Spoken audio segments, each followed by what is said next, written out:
আসসালামু আলাইকুম এভরিওয়ান। আজকে নিয়ে এসেছি নতুন একটি ভিডিও। আজকের টপিকটা আমার একটু আলাদা। কেন জানি আজকে কদিন থেকে আমার খুব রাগ হইতেছে। মানে কেন রাগ হইতেছে তা জানি না, তবে রাগ হইতেছে। হ্যাঁ, প্রচণ্ড রাগ হইতেছে। মানে চারপাশের পারিপার্শ্বিক অবস্থা, চারপাশে যা দেখতেছি, মানে রাগ না হয়ে উপায় নাই। কীভাবে রাগ কন্ট্রোল করে থাকে মানুষ আমি জানি না। এই যে আমার ছেলে, আমার ছেলেকে আমি একা বড় করতেছি, একা কষ্ট করে বড় করতেছি, সব কিছু একা করতেছি। আমার ছেলেটা 1 মাস বয়স থেকে আমি ওকে একদম একা বড় করতেছি।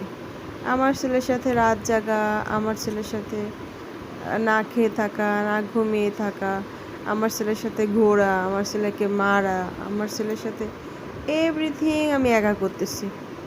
আমার ছেলের সব দুষ্টামি, আমার ছেলের সব কিছু আমি একা সহ্য করতেছি।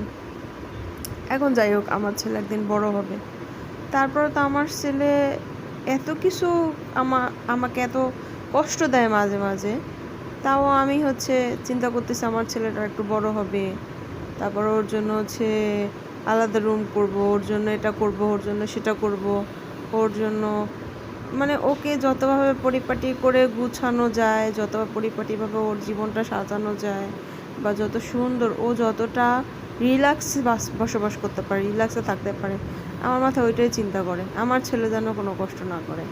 কিন্তু এই ছেলে যখন বড়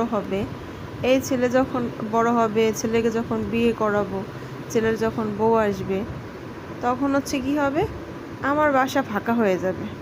মানে আমার ছেলে এতদিন সুন্দর একটা পরিপাটি জীবনযাপন করছে, সে ভালো একটা বিছানায় ঘুমাইছে, সে ভালো বিছানাটাও থাকবে না, ঘরে ভালো একটা ফার্নিচারও থাকবে না, কিছুই থাকবে না।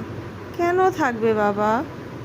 ছেলে বিয়ে করাবো, ছেলের বউ নিয়ে এসে তারপর ফার্নিচার পড়বে ঘর, ছেলের বউ এসে ফার্নিচার পড়বে।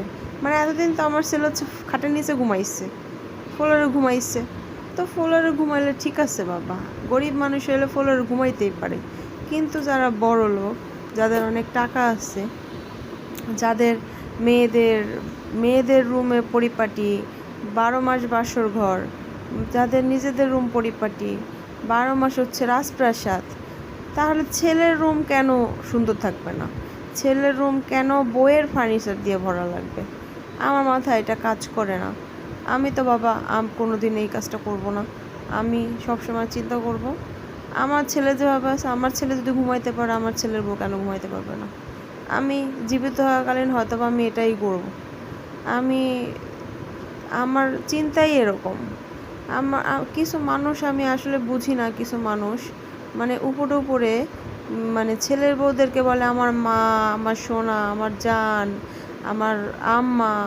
মানে কত নাটক যে দেখায় তারা ছেলে